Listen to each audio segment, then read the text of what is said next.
Let's go back to yesteryear, shall we? To the year of 1981, when slashers were just starting to become all the rage in horror.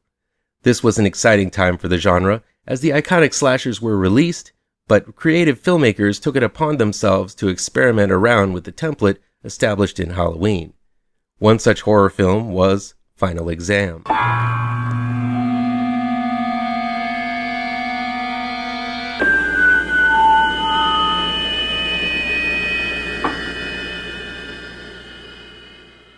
Welcome back to ML Miller Frights. I'm ML Miller. Before we begin, please do me a favor and punch that like button down below. Share this video with all of your social media addicted pals. Click subscribe to this channel and ring that bell for notifications. Final Exam was released in 1981. You can find it streaming on Shudder, and it's available on Blu-ray from the Shout Factory.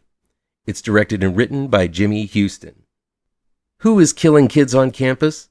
Is it the dickhead jock? The awkward dork? The shy virgin? Is it the cook with the massive hipster beard? This guy? Or maybe this girl? Or how about this guy? Or how about just some schmuckola with no face or no motivation? You could almost go down a checklist while watching Final Exam, checking off one slasher film standby after the other. Shady killer, check. POV shots, check. Various forms of murder with various weapons, check. Stock characters with little by way of talent or depth lined up to be slaughtered, check. Final girl, check. On the surface, Final Exam is nothing extraordinary. I know there will be a lot of folks dismissing this relatively bloodless slasher offering, but despite the one-dimensional characters, despite the bad acting, despite the amateur psychology and lame plot twists, I like this film for the fact that it has the guts to steer away from one slasher trope, which most often is handled in the most ham-fisted of ways. What I'm talking about is the reason the killer is doing the killing. So many times the killer's bloodlust is explained away by a childhood prank gone wrong or some abusive parents. In Final Exam, there's no such excuse. In Final Exam, time and time again, the point is driven home that in most serial killings, the reason behind it is often never explained.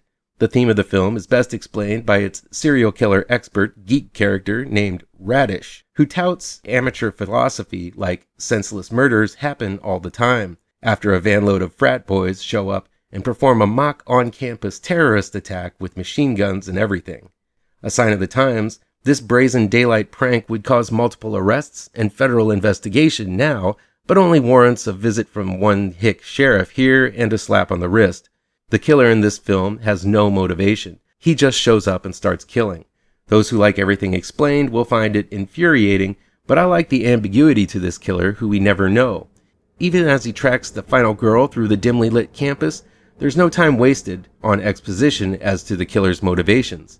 And you know what? I kind of like that. Timothy L. Rayner was cast as the killer because he was a martial artist and good with weapons. He could even catch an arrow out of thin air, which he does so in this movie during the climactic battle. Most of the weapons used were real, given that Rayner knew how to use them safely without harming the rest of the cast.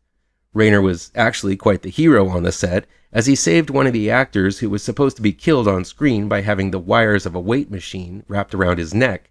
The wires actually did the job and ended up rendering the actor unconscious, and Rayner did some quick thinking and revived him. Good job, Rayner. Another film factoid is that when it was first sent to the MPAA, the ending, despite not being very bloody, was deemed too gruesome, so to make the R rating, the scene was edited from 18 stabbings to 12, and that seemed to do the trick. And those stabbings that were so controversial, that was actually the final girl stabbing a pillow all of those times.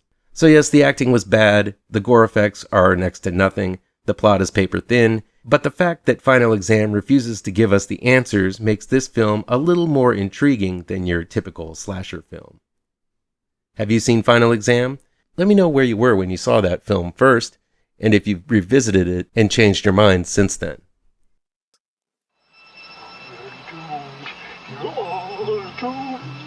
You're doomed to live the life you're meant to be, stuck inside your reality. You're doomed.